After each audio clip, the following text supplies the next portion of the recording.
वेद धर्म अनुसार जो कोही पनि जुन देवताको आश्रय ग्रहण गरेर दान अथवा व्रत गर्छन् ती सबैको मूलमा वस्तुतः एक परमात्माको नै उपासना हो। जो व्रत आदिको विधिहरू भनियो त्यो केवल सदाचारीहरूलाई मात्र त्यसको फल प्राप्त हुन्छ, आचारहीनलाई त्यसको फल प्राप्त हुँदैन।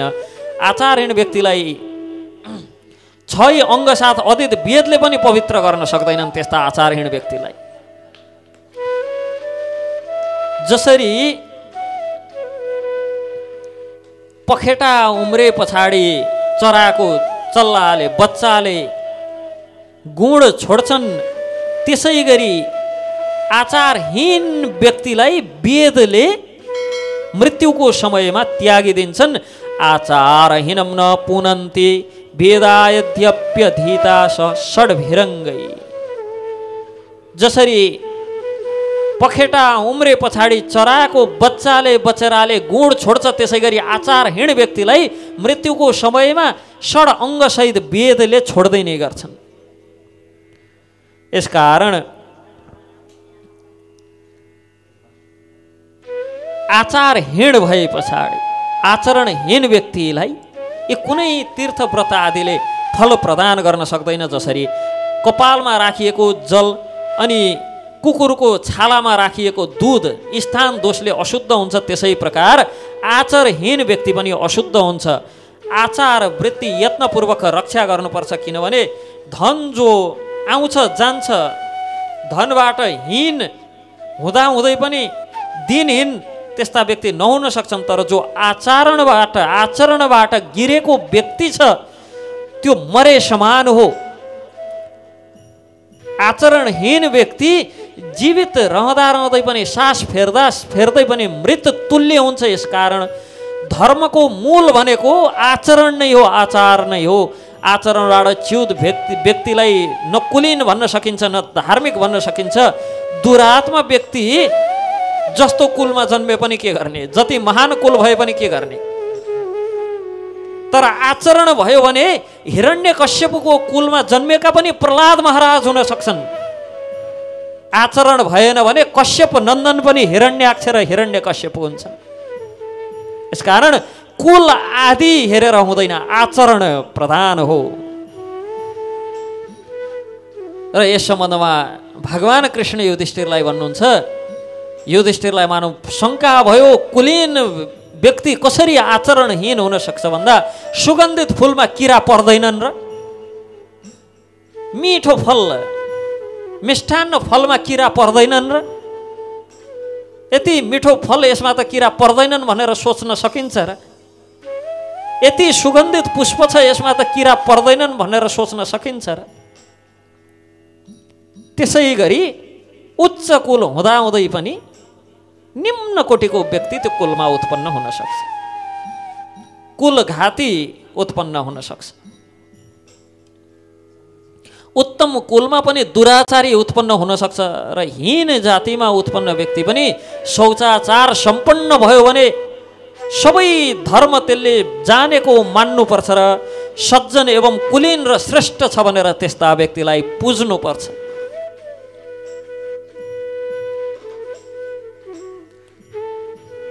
यस प्रकार कुललाई कुल नमानेर सदाचारलाई कुल मान्नुपर्छ। जो व्यक्ति सदाचार सम्पन्न छ त्यो व्यक्ति यो लोक र परलोक दुवैमा आनन्द प्राप्त गर्छ।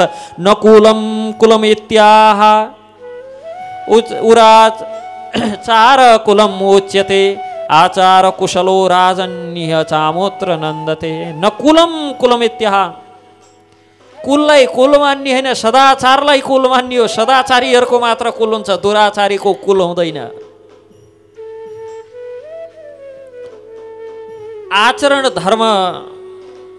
आचरणबाट धर्म उत्पन्न हुन्छ र सन्तहरू सदाचारका मूल हुन्। उनीहरूको आचरण नै सदाचार हो। जो कल्याण चाहन्छ सदाचारको त्यस्तो व्यक्तिले पालन गर्नुपर्छ। सदाचारको पालनले दोष पाप आदि नष्ट हुन्छन्। संसारले जसलाई न कहिल्यै ठिक देख्छ न कहिल्यै कसैको निन्दा गर्छ,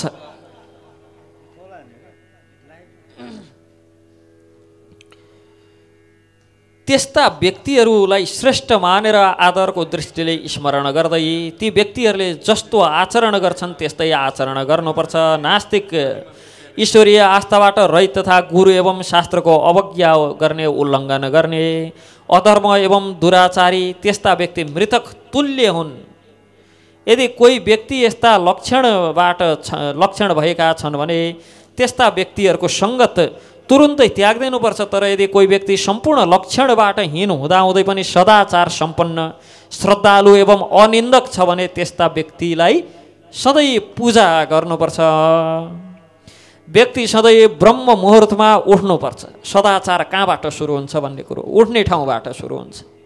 ब्रह्म मुहुर्तका समयमा उठ्नुपर्छ र उठ्न साथ धर्म विषयमा विचार गर्नुपर्छ र धर्म विषयमा विचार गर्दै भूमि आदिसँग माफी माग्दै भूमि स्पर्श पश्चात शौच क्रियाबाट निवृत्त भएर दन्त मार्जन दाँत आदि माझेर तत्पश्चात स्नान कार्य गर्नुपर्छ र स्नान पश्चात शौच आदि, वस्त्र प्रक्षालन आदि, लुगा आदि के धुनु छ भने हिजो लगाएका लुगा आदि राति सुतेका सबै त्यही बेला पखाल्नुपर्छ र स्नान पश्चात गएर शयन गरेको स्थानलाई फेरि छुन उन्न, त्यसलाई पवित्र नगरिन्जेलसम्म। स्नान पश्चात तिलक आदि धारण गर्नुपर्छ। ब्राह्मण, अग्नि, गाई तथा सूर्यको सम्मुख मलमूत्र उत्सर्जन गर्न हुँदैन।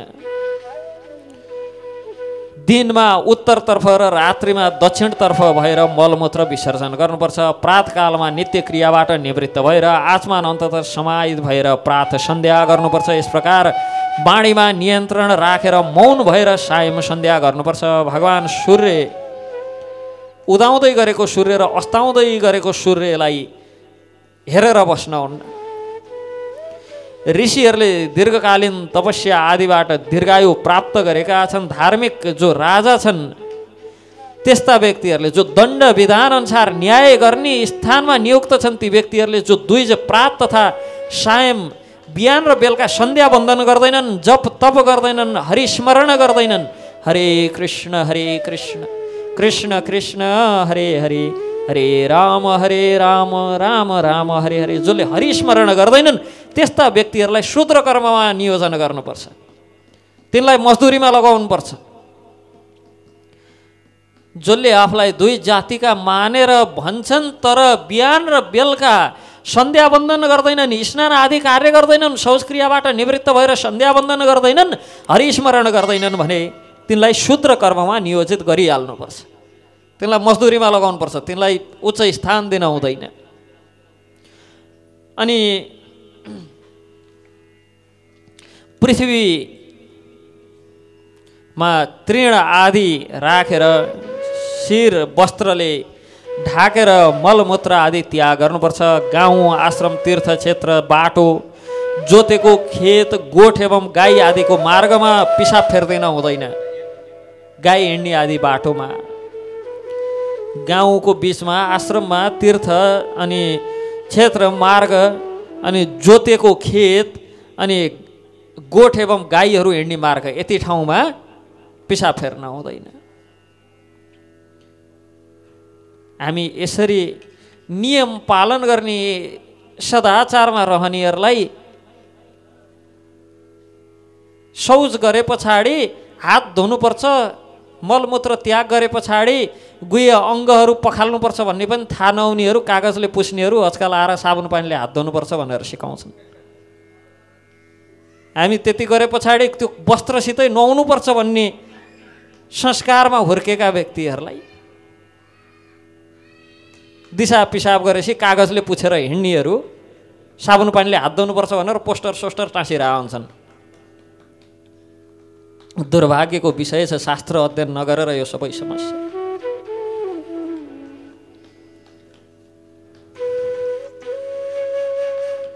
देवताहरू आदिको पूजा, गुरुहरूलाई अभिवादन तथा भोजन आदि क्रियामा आचमान गरेर अनि सुगन्धित निर्मल जलले पूर्व या उत्तर मुख भएर आचमान गर्नुपर्छ। विद्वानहरू धर्म अर्थ तथा कामका कार्यहरू गर्ने गर्नुपर्छ। धर्म अर्थ तथा काम यी त्रिवर्ग सम्पादनले गृहस्थ ऐहिक भएर परलौकिक सिद्धि प्राप्त गर्न सक्छन्। बुद्धिमान व्यक्तिले आफ्नो न्यायोपार्जित द्रव्यको एक भागले परलोक सम्बन्धी पुण्य कर्मको सम्पादन गर्नुपर्छ अनि अर्को भाग सञ्चय गरेर आधा अर्थात् 2 भाग भोजन व्यवहार तथा नित्य नैमित्तिक कार्यमा लगाउनुपर्छ अथवा न्यायपूर्वक धन उपार्जनका लागि प्रयत्न गर्नुपर्छ। किनभने धनको माध्यमले नै धन काम आदि पुरुषार्थ सिद्ध हुन्छन्। यस प्रकार मलमूत्र आदि क्रिया घरबाट टाढा गर्नुपर्छ। घरको जुठ्यान आदि पनि टाढा बनाउनुपर्छ। अब आजकल त कोठाभित्रै हुन्छन् टोइलेट बाथरुम, अब त्यो पर भन्ने त कुरै भएन। आजकल खाने ठाउँ चाहिँ बरु पर हुन्छ। होटल रेस्टुरेन्टले पर घरमा पकाएर त खान्नन्, भ्याइँदैन नि भन्छन्। आजकल त फाल्ने ठाउँ कोठाभित्रै हुन्छ, बरु खाने ठाउँ अलि टाढा हुन्छ। उल्टो हो, पहिला खाने ठाउँ चाहिँ घरभित्रै हुन्थ्यो, फाल्ने ठाउँ अलि टाढा हुन्थ्यो। आजकल किचन चाहिँ बनाउँछन् कहाँ हो र? अर्काका किचनमा तिनले हात धोका थिए कि थिएनन्, नुहाएका थिए कि थिएनन्, सिँगान पुछेपछि हात पनि पखाले कि पखालेनन्, केही सोच विचार केही पनि छैन। ज्यान यता कनाउँदै त्यही हातले चाहिँ मुस्दै गरेर दिएको, कुपु कुपु मिठो थियो भनेर खाएर आउँछ। नङमा लागे अलिअलि मयलले मरमसला पुग्छ। घरमा पकायो भने त शुद्ध सबै विचार गर्नुपर्छ, त्यत्रो दुःख कसले गरोस्? अर्काले दिएको भएपछि शुद्ध सबै शुद्ध। नुन नपुग्ला पानी नपुग्ला भनेर अलिअलि पसिना पनि चहिरहेका हुन्छन्। दिनभरि अग्निमा तप्तभर त्यो आगा तातेर पकाउने मान्छेको शरीरबाट पसिना चुइन्न त। त्यही भएर नुन चिटिक्क मिल्छ, अलिअलि नपुगे त्यो शरीरको पसिनाले पुर्याउँछ। अनि यति सबै सुनेर पनि फेरि भरे त्यस्तै गरेर खानियो, फेरि समस्या त्यो छ। अब यति सुनेपछि खान पनि नलाग्दै हुन्थ्यो नि, त्यस्तो हुन्न।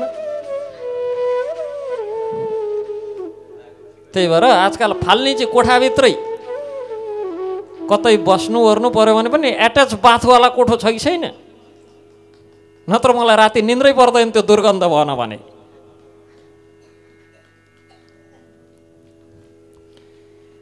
जुठ्यान आदि घरबाट टाढा बनाउनुपर्छ। मलमूत्र आदि घरभन्दा टाढा हुनुपर्छ।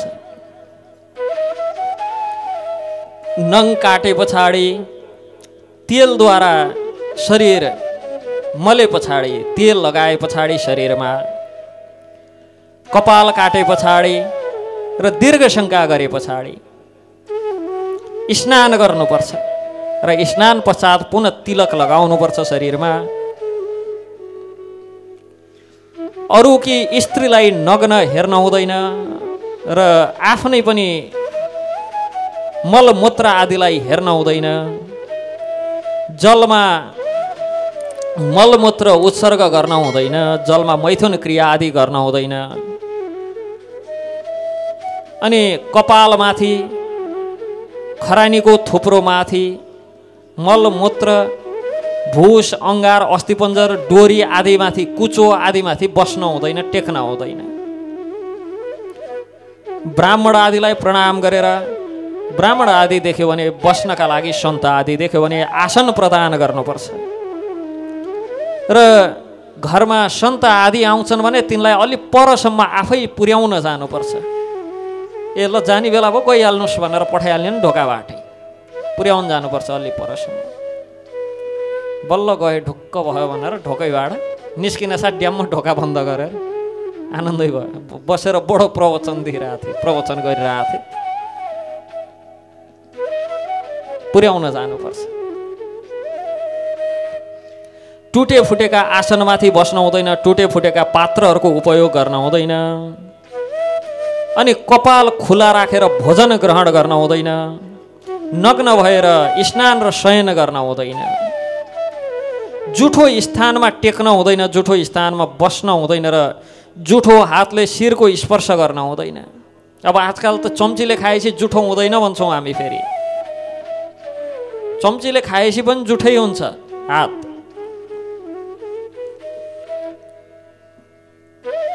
सबै प्राण शिरमा स्थित हुन्छन्, यसकारण जुठो हातले शिरलाई स्पर्श गर्न हुँदैन। शरीरमा जति प्राणहरू व्याप्त छन् ती सबै प्राणको मूल केन्द्र शिर हो। यसकारण शिरलाई जुठो हातले स्पर्श गर्न हुँदैन। अनि यो त हाम्रो अब समग्र सबैले दिने सजाय कपाल च्याप समातेर घुमाउने, यो कहिल्यै गर्न हुँदैन।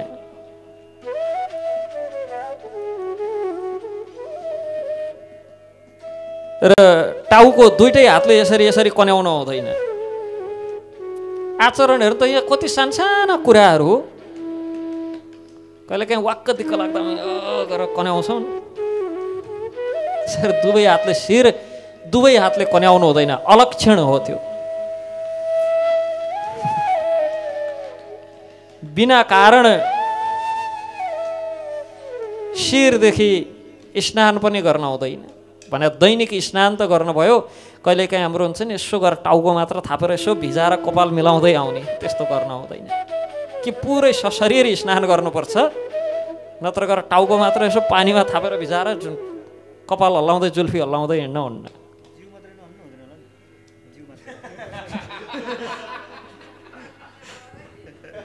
त्यस्तो मेहनत त हामी गर्दैनौँ। ग्रहण बिना रात्रि स्नान गर्न हुँदैन। रात्रिको समयमा ग्रहण छ भने गर्दा हुन्छ, नत्र ग्रहणको समय बाहेक अरू समयमा वा अशौच बाहेक अरू समय रात्रि स्नान गर्न हुँदैन। र आफूभन्दा आफू बसेको स्थानको 1 कोश वरिपरिसम्म पवित्र तीर्थ नदीहरू छन् भने तीर्थ नदीमै गएर स्नान गर्नुपर्छ। भोजन पश्चात तुरुन्तै अथवा जलमा डुबुल्की मारेर पनि स्नान गर्न हुँदैन। स्नान पश्चात तेल लगाउन हुँदैन र ज्यादा तेलमा तैलेका विषय वस्तुहरू पनि खान हुँदैन। यी 5 कार्यले आयु क्षीण हुन्छ। ज्यादा तेल खानाले, भोजन पछाडि पानीमा डुबेर नुहाउनाले, ग्रहण बाहेक अरू समयमा सन्ध्या स्नान गर्नाले, राति स्नान गर्नाले र स्नान पश्चात तेल लगाउनाले, यी 5 वटा कार्यले आयु क्षीण हुन्छ, आयु घट्छ।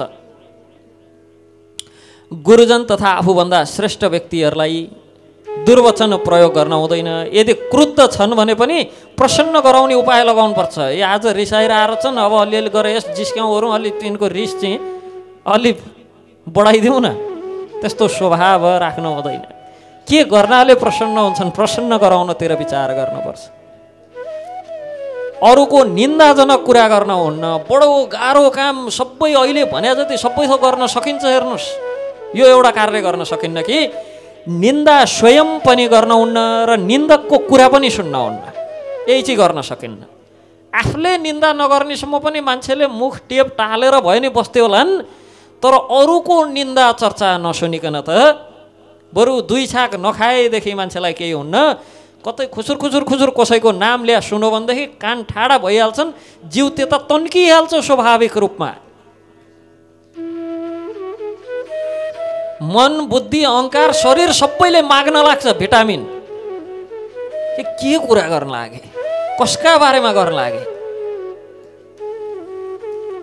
निन्दा चर्चा गर्नु पनि हुँदैन र निन्दकहरूका वार्तालाप सुन्न पनि हुँदैन।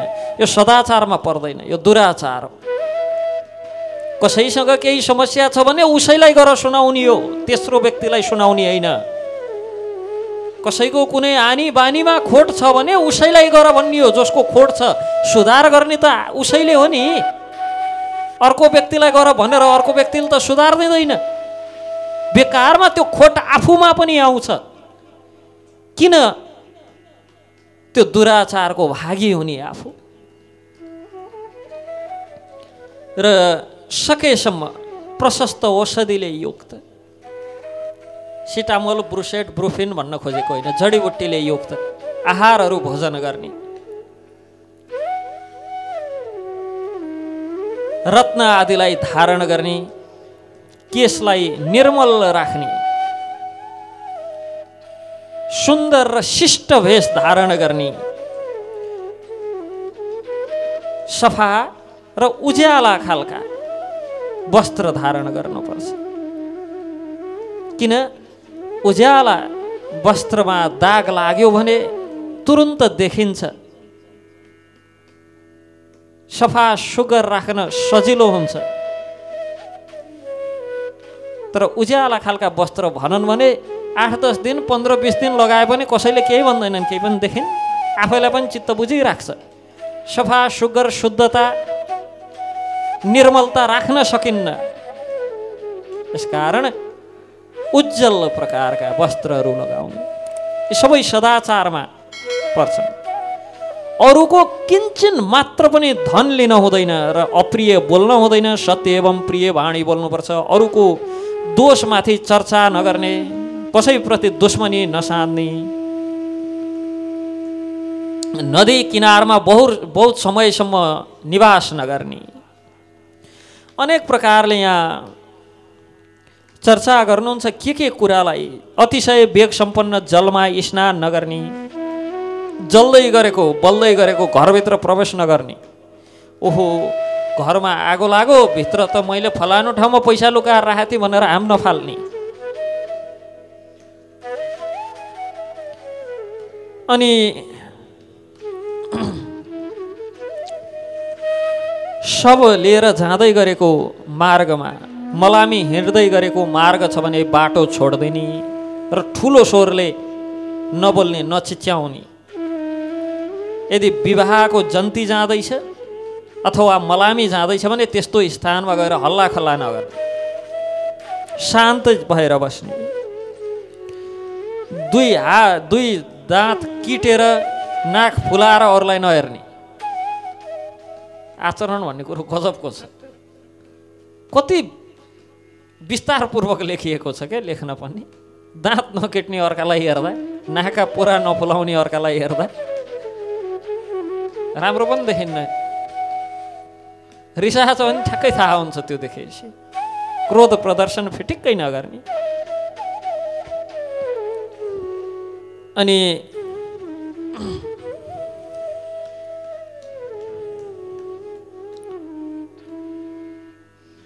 लात्ताले कुनै पनि जीवजन्तुलाई कहिले पनि प्रहार नगर्ने। गुरु सम्मुख उच्च आसनमा नबस्ने, सदा सदाचार तत्पर रहने, कामाचारी नहुने। दुवै लोकमा सुख चाहने व्यक्तिले कामाचारपूर्वक जीवनयापन गर्न हुँदैन। रात्रिको समयमा चौबाटोमा, मसान घाटमा, पिपल आदिको वृक्ष, उपवन, दुष्ट स्त्री आदिको सान्निध्यमा नजाने, यी स्थानहरूलाई परित्याग गर्ने। ल हेर्नुहोस् त, बर्खाका बेला सधैँ आफ्नो छाता आफै बोकेर हिँड्नुपर्छ भनेर समेत लेखाएर छ। मैले पनि भेटेको थिइनँ यो कुरो, अहिले पढ्दै जाँदा देखेको भर्खर। छाता बोकेर हिँड्नुपर्छ भनेर समेत हामीलाई शास्त्रले सम्झाइ बुझाइ गरिदिनुपर्छ। ग्रीष्म एवं वर्षा ऋतुमा सधैँ छत्र धारण गरेर मात्र हिँड्ने, यो पनि सदाचारमा पर्छ। आफूलाई काम लाग्छ, आफूभन्दा वृद्ध, अतिशय रोगी आदि भेटियो भने तिनलाई काम लाग्छ। अनि ब्राह्मण, राजा, स्त्री, ज्ञानवान, गर्भिणी स्त्री, बोझ भारी बोकेर हिँडेको व्यक्ति श्रेष्ठ व्यक्ति, अन्धो व्यक्ति, उन्मत्त व्यक्ति, यति भेटी भयो भने यी 8-9 प्रकारका व्यक्तिहरू बाटा देख्यो भने यिनलाई पहिला बाटो छोड्दैन। किन? ब्राह्मण ब्रह्म कर्ममा लाग्ने भएका कारण स्वाभाविक रूपमा सबैका गुरु हुन्, तिनलाई मार्ग प्रशस्त गर्नु पर्यो। राजा शासक हुन्, भगवानको कृपाले नराणाम च नराधिपम भन्नुहुन्छ भगवानले कि नरहरू मध्येबाट राजामा भगवानको अंश हुन्छ, भगवानका विभूति हुन्, यसकारण तिनलाई मार्ग छोड्दिने। गर्भिणी स्त्री, तिनलाई बाटो पहिला छोड्दिने। ज्ञानवान, जो स्नातक छन्, ज्ञानले युक्त छन्, ती व्यक्तिहरूलाई बाटो छोड्दिने। र भारी बोकेको व्यक्ति देखियो भने तिनलाई बाटो छोड्दिने। अन्धो र उन्मत्त व्यक्ति, आँखा नदेख्ने बाटोलाई पनि पहिला मार्ग प्रशस्त गर्ने भने उन्मत्त व्यक्तिलाई, उन्मत्तलाई त बाटो छोडेन भने फेरि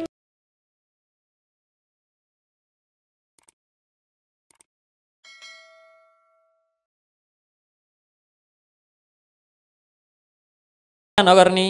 र स्त्री रक्षालाई आफ्नो कर्तव्य ठान्ने कि स्त्री आदिको रक्षा गर्नु हाम्रो कर्तव्य हो, यो विचार गर्ने। शिक्षा पद्धति बच्चा बेलादेखि, बालक कालदेखि, शैशव कालदेखि यस्ता कुरा सिकाए पो समाज पनि शान्त हुन्छ, बन्धुत्व हुन्छ, वास्तविक एकता हुन्छ। अब यी सबै कुरा त पढ्नै उड्न भनेर धमाधम हाम्रा शास्त्र जति, पुस्तक जति, ग्रन्थ जति च्यातेर आगो लगाइहाले। अनि कहाँबाट आचरण होस्? आचरणहीनहरू समाजमा अपराधीहरू, उद्दण्डहरू बढ्नु हो यही शिक्षा नपाएर हो।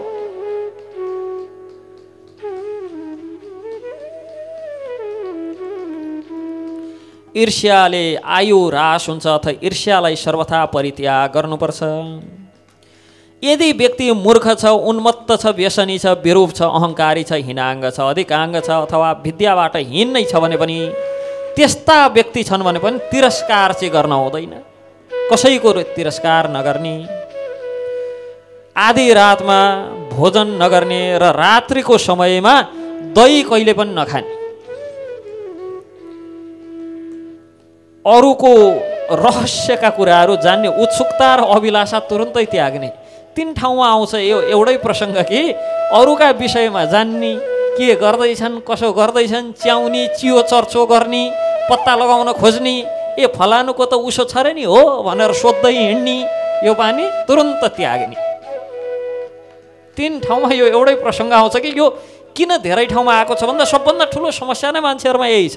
सबै थोक गर्न सकिन्छ, यहीबाट चाहिँ अरूको कुरा नकाटिकन खाएको पनि नपच्ने अथवा नसुनिकन। यस प्रकार सदाचारको सम्बन्धमा चर्चा गर्दै के भन्नुहुन्छ त भन्दा गृहस्थ व्यक्तिले सुवासिनी, गर्भवती, वृद्ध, स्त्री, बालक तथा आतुर व्यक्तिलाई पहिला भोजन गराएर घरको स्वामीले अन्तमा भोजन गर्ने। हाम्रो चाहिँ टक्रकै उल्टो छ। घरका स्वामी सबभन्दा पहिला बस्छन् खानालाई, तर शास्त्रले त्यसो भन्दैन। घरका स्वामीले अन्तिममा भोजन गर्ने, सबैलाई तृप्त गराएर सबै सन्तुष्ट भएपछि बल्ल आफूले भोजन गर्ने। अब या त अन्तिममा भोजन गर्नेलाई घरको स्वामी बनाउनु पर्यो, या त आफै घरका स्वामी भइराख्ने हो भने अन्तिममा आफूले भोजन गर्नु पर्यो। किन स्वामी भनेको के हो? सबको सेवक हो। खासमा सबैलाई सन्तुष्ट बनाउन नसके त्यो कस्तो स्वामी? घरको स्वामी हुन त कमसेकम घरका सबैलाई सन्तुष्ट गराउनु पर्यो नि। त्यसकारण पहिला सबैलाई तृप्त गराएर अन्तमा भोजन गर्ने र खुवाउँदा पनि गर्भवती, वृद्ध स्त्री र बालक यिनलाई पहिला खुवाउने, त्यस पछाडि आतुर व्यक्तिलाई, कतै जान हतार भयो भन्नेलाई खुवाउने, तत्पश्चात अरूले खाने र अन्तमा घरको स्वामीले भोजन गर्ने, सबैलाई तृप्त गराएर। यस प्रकार अनि खाँदा कसरी खाने? उत्तराभिमुख भएर वा पूर्वाभिमुख, या त पूर्व या त उत्तरतर्फ फर्केर खाने, प्रसन्नतापूर्वक भोजन गर्ने। के पकाएका हुन् भनेर सुरु हुने होइन, के पकाएका हुन् भन्ने खाएपछि थाहा हुन्छ, देखेपछि पनि थाहा हुन्छ भनिराख्नु पर्दैन। प्रसन्न भएर खाने बेलामा जे प्राप्त हुन्छ भगवत कृपाले, भगवानको प्रसाद स्वरूप प्रसन्न चित्तले खाने।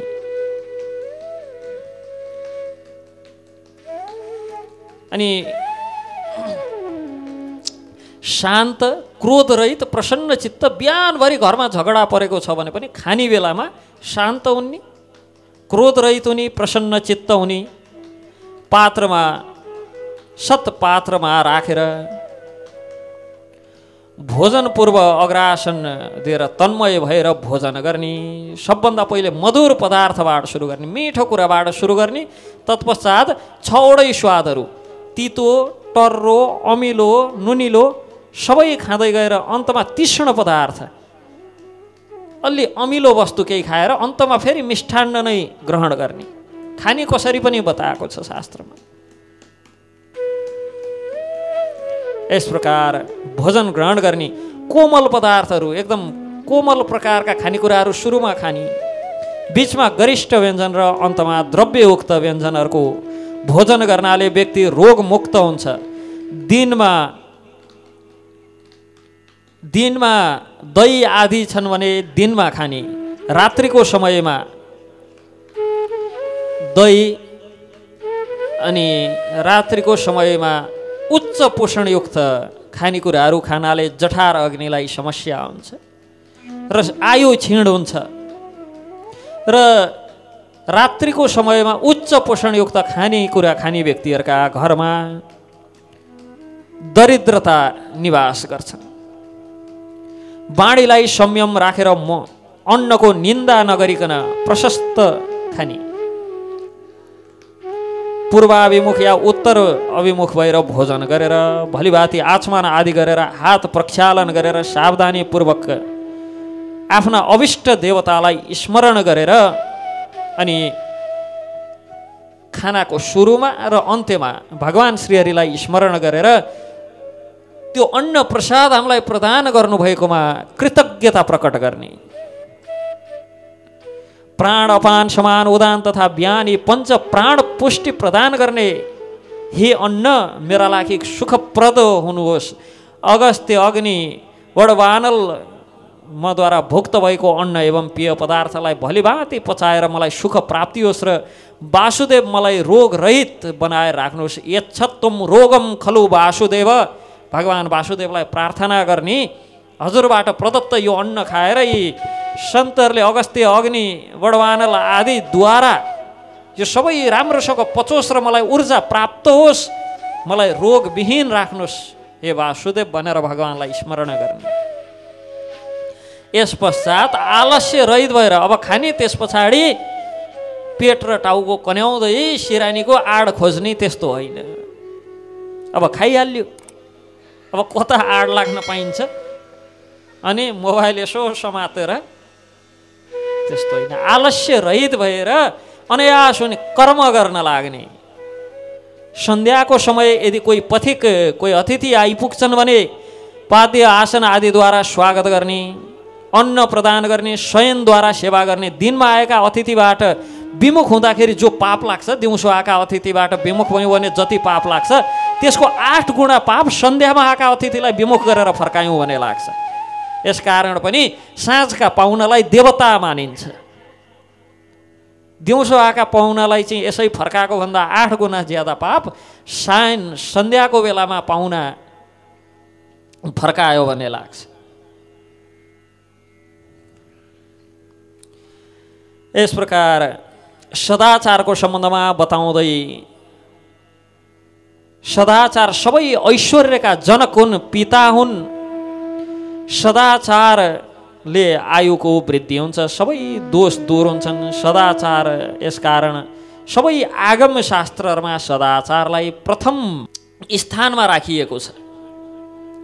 सदाचारले ज्ञान वृद्धि हुन्छ। आचार नै परम धर्म हो। आचरणबाट ऐश्वर्य, यश, आयु, स्वर्ग एवं पर मङ्गल प्राप्त हुन्छ। सबै वर्णको कल्याणका लागि भगवानले यस प्रकार आचरणको प्रधानता सम्बन्धमा चर्चा गर्दै